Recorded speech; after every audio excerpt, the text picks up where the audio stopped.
So today we're going to be looking at hacking more in the kind of computer on computer sense than we have been doing so far. And today we're doing lesson 3. So I'm going to show you in the classroom where that is. Term 3, cybersecurity, lesson 3. There are quite a lot of bits and pieces with this one, some of which we'll need, some of which won't really work remotely. The slides are under term 3, lesson 3 slides, so that's what I've got open over here. So let's get started. So we're going to be having a definition for hacking. We're going to talk about what a DDoS attack is. We're going to talk about what a brute force attack is and how to help prevent them. We're going to talk about the Computer Misuse Act.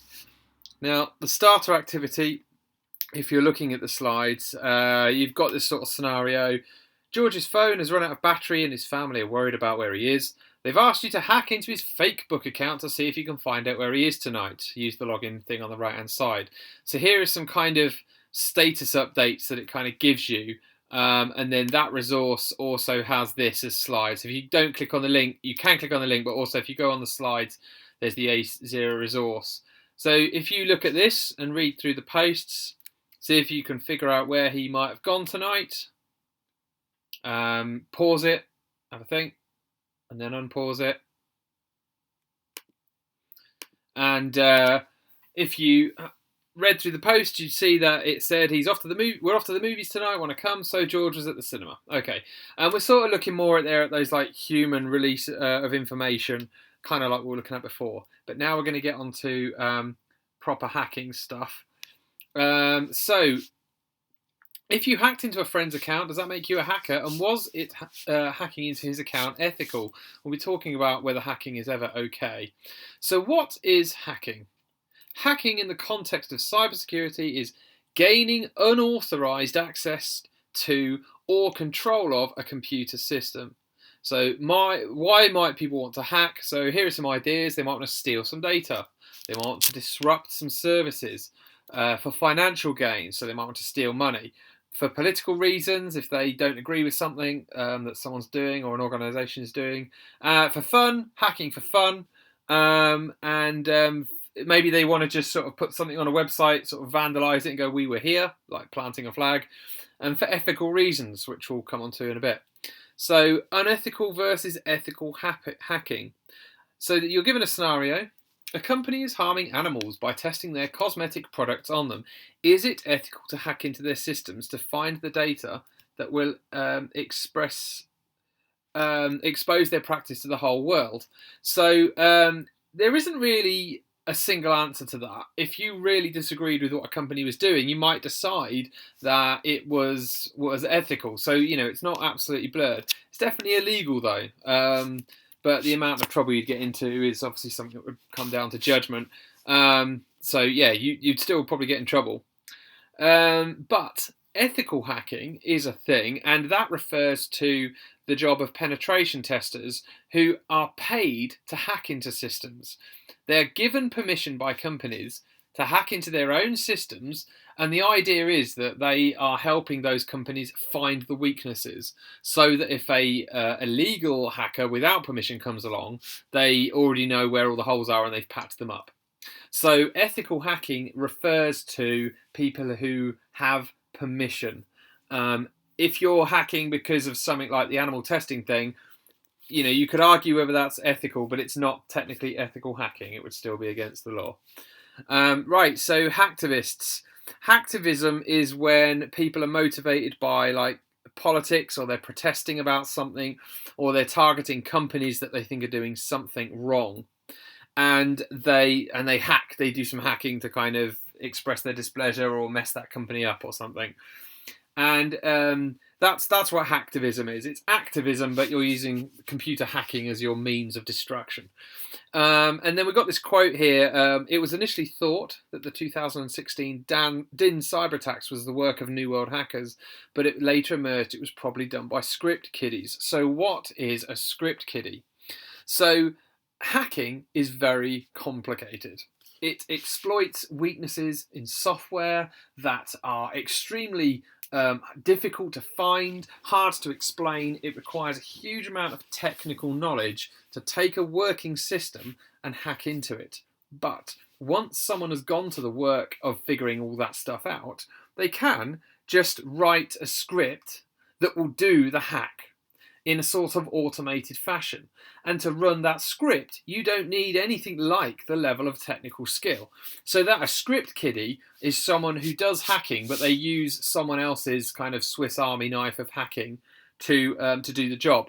And so it's kind of a deliberately kind of put down term, really. You're not like a real hacker if you're a script kiddie.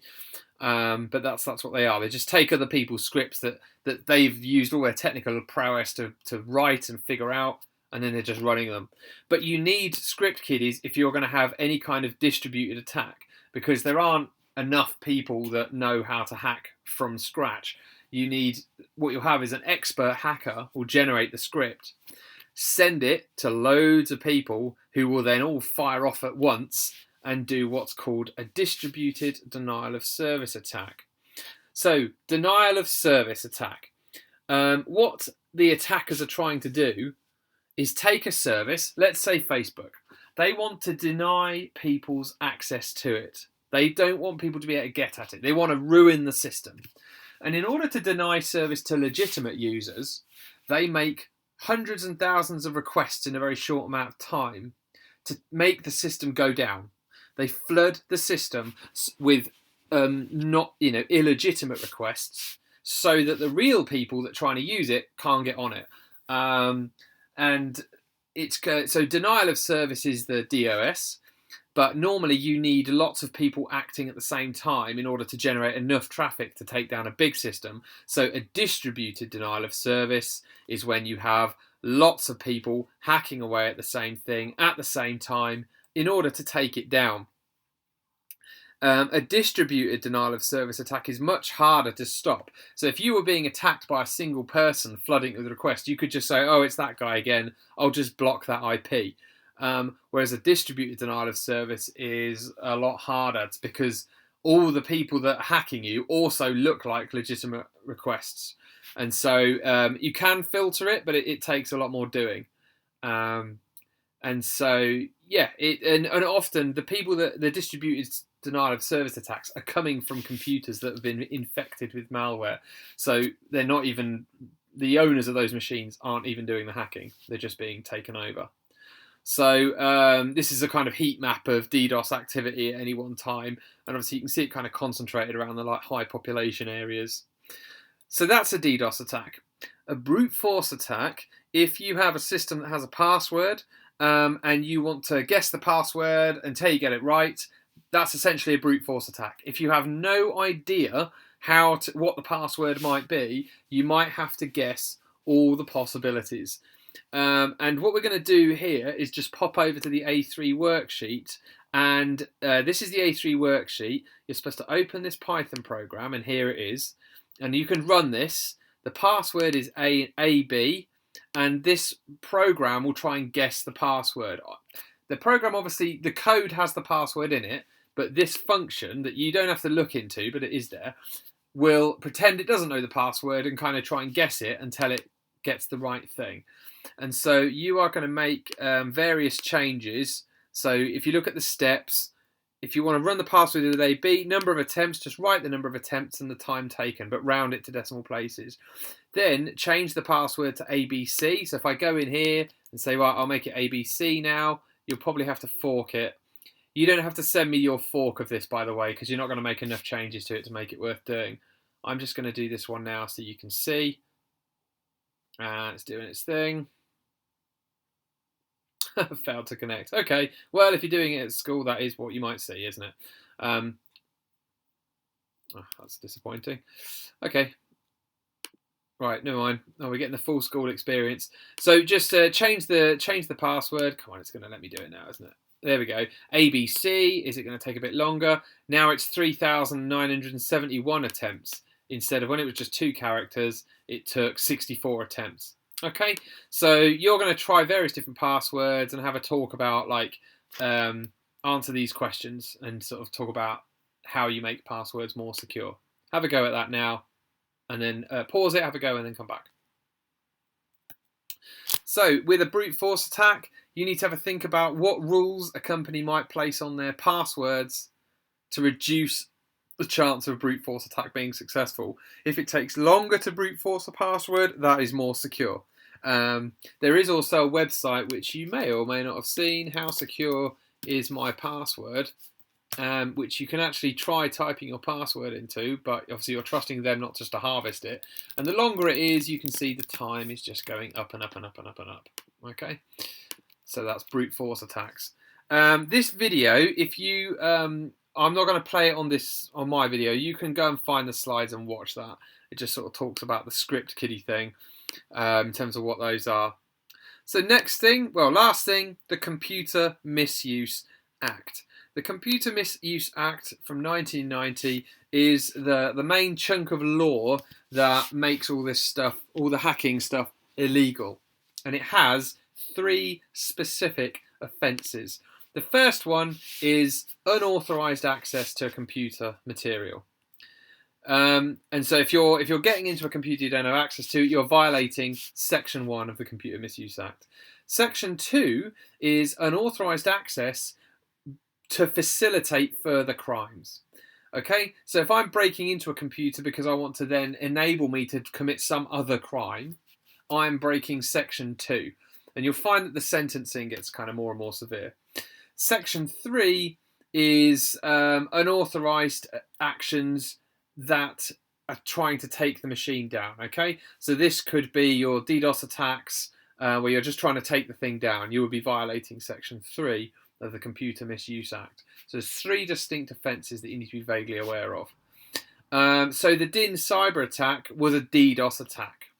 And so I want you to think about which of the 3 sections, which I think I've just said, does the DDoS attack violate, and why, and what is the maximum punishment for this crime. So in your classwork, there is a worksheet, A4, I think it's this one, A4 worksheet, the Computer Misuse Act fact sheet. This is not for you to edit, this is just for information. This is Section 1, Section 2, Section 3, so you've got all the bits and pieces.